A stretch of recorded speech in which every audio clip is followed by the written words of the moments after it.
माँ सरस्वती के चरणों में साष्टांग दंडवत।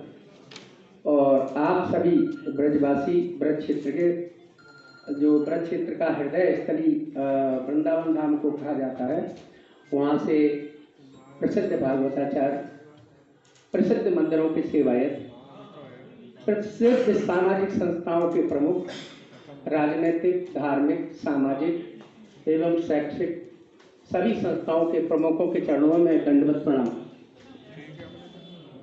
जैसा अभी हमारे विष्णु भाई ने बताया कि पंडा सभा, हमारे श्याम सुंदर गौतम जी ये पंडा सभा की तो बोले 6वीं संस्था है।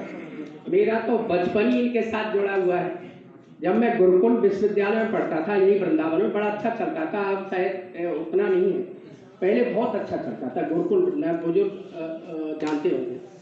और आपको मालूम होगा कि वृंदावन की नगर पालिका के गेट पर जो अनशन हुआ था पुल निर्माण का, उसमें मैं स्कूल परीक्षाएं चल रही थी, उसको छोड़ के आवरण अनशन पे 8 दिन बैठा रहा। दिल्ली गए थे सारे लोग, बोर्ड क्लब पर राजनारायण सिंह ने पहला जूस मुझे ही पिलाया था, गोदी में बैठा के। तो मेरी उम्र बहुत छोटी थी। तो राधे श्याम शर्मा जी, रमो भैया उनके चेयरमैन बन गए। उसका वृंदावन का प्रताप देखिए। इसकी समस्या जो भी है उसके साथ अगर कोई वाणी से, लेखनी से, कदम से, शरीर से, कहीं से भी सेवा या कहीं से भी उसका साथी बनता है, समस्या को उठाने में निराकरण करने की पहल करता है, तो उसे ये वृंदावन धाम की रज कुछ न कुछ जरूर देती है। रमो भैया उसी से चेयरमैन बने, निर्दलीय बने आपके चेयरमैन। जब यमुना का पुल बना था, वो आंदोलन बहुत तेज हुआ था। और यहाँ से पढ़ने के बाद जब मैं मथुरा पत्रकारिता में सक्रिय हुआ, तो जिस क्षेत्र में मैंने अपना आवास बनाया वो छावनी क्षेत्र था, सैनिक क्षेत्र। वहाँ पहला पार्षद में हुआ, वहाँ निर्विरोध चेयरमैन मुझे आप सबके आशीर्वाद से, इस वृंदावन धाम से मुझे वहाँ सेवा करने का अवसर मिला।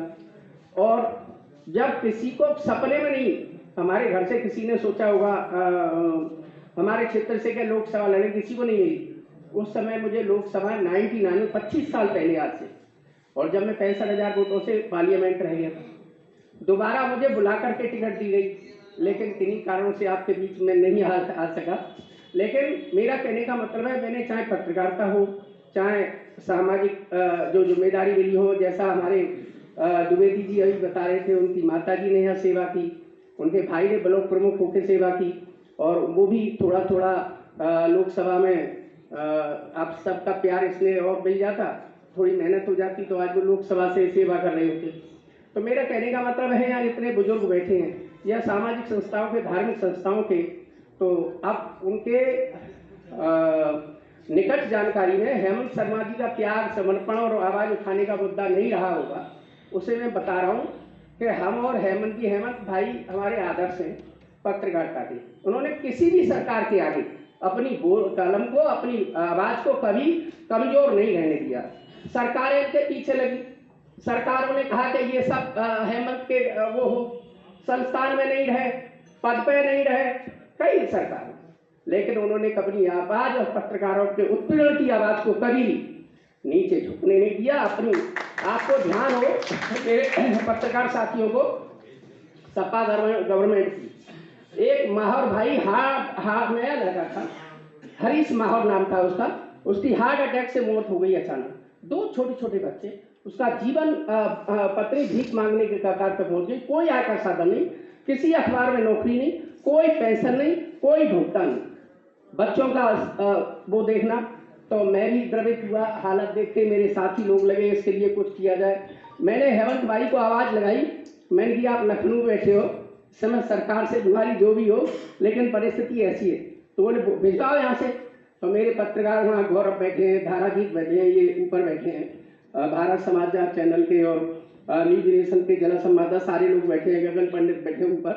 इन सब ने कड़ी मेहनत से रातों रात डीएम से संस्तुति कराई मुख्यमंत्री के लिए, और हेमंत भाई ने उस परिवार को 20 लाख रुपए तत्काल सहायता राशि, जिसकी ब्याज से 2% ब्याज पर उठाते 40,000 रुपये महीने होते हैं, उसके बच्चों को इन लोगों ने सबने मिलकर के स्कूल में शिक्षा माफ की। निःशुल्क पढ़ाया, उसकी पत्नी को किसी के आगे सिर और हाथ फैलाने नहीं दिया। ये हेमंत भाई का जलवा है। दूसरा मैं आपको बताऊं, मेरे और व्यक्तिगत संबंध जब ये दैनिक जागरण में थे, जब से ही जुड़ा था, छोटे बड़े भाई की तरह, एक साथी की तरह, एक सद्भाव की, ये ऐसा है कि कितनी भी सरकारें बदली, कितने साल हो गए, 30-40 साल से हमारा इनका साथ है। आप ये दूसरी यूनियन को बिलोंग करते हैं, राष्ट्रीय वरिष्ठ वाइस प्रेसिडेंट, मैं दूसरी का वाइस प्रेसिडेंट हूँ। लोगों ने कहा कि आप उसको मैंने कि ये तो हो ही नहीं सकता। अब सूचना आयुक्त रहे हैं उत्तर प्रदेश से, बीरेन सक्सेना, सब लोग जानते होंगे उनको। मैं उत्तर प्रदेश उत्तराखंड का प्रभारी था, मैंने उनको नियुक्ति पत्र दिया। तो कार्यकारिणी की बैठक रखी, हेमंत भाई का फोन आया कि वृंदावन में आप आओ, मैं वहाँ नहीं जाऊँगा, मैं यहीं रहूँगा, मैं आपके साथ हूँ। और इस दोस्ती को, इस गठबंधन को, इस आत्मीयता को कभी कोई किसी भी, चाहे पद की वजह से रहो, चाहे राजनीतिक या दल या संस्था की वजह से, हम दूर नहीं हुए।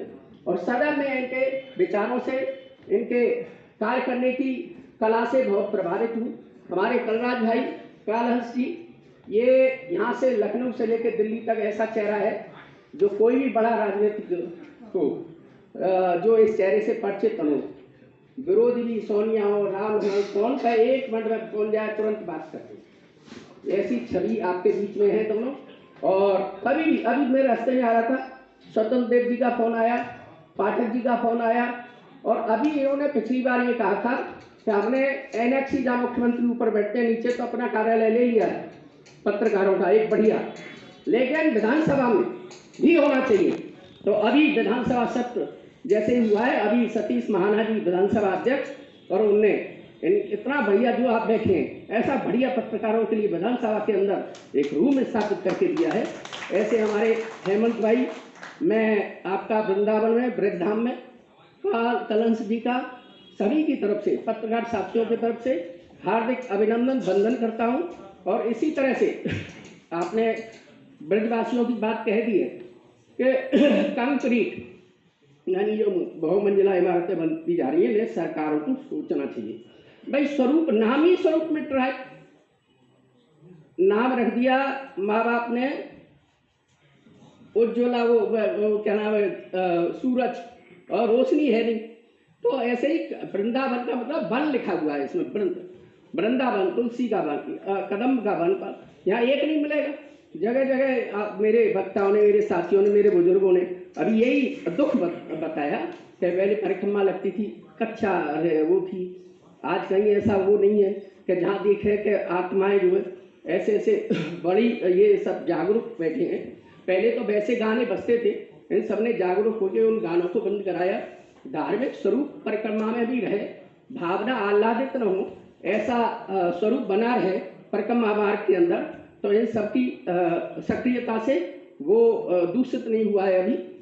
जैसा कि मैं आपसे फिर कह रहा हूँ कि आप दिन रोज, जैसे हम यहाँ हमारे पत्रकार साथी थाना चौकी या एसडीएम, तहसीलदार, कानून, वो से रोज मिलते रहते हैं, फोन पर बात करते रहते हैं, ऐसे ही उच्च पदस्थ दिल्ली और लखनऊ के संस्थानों में बैठे प्रमुखों से हमारे हेमंत भाई की रोज दिन में एक दो बार बात सामान्यतः होती है।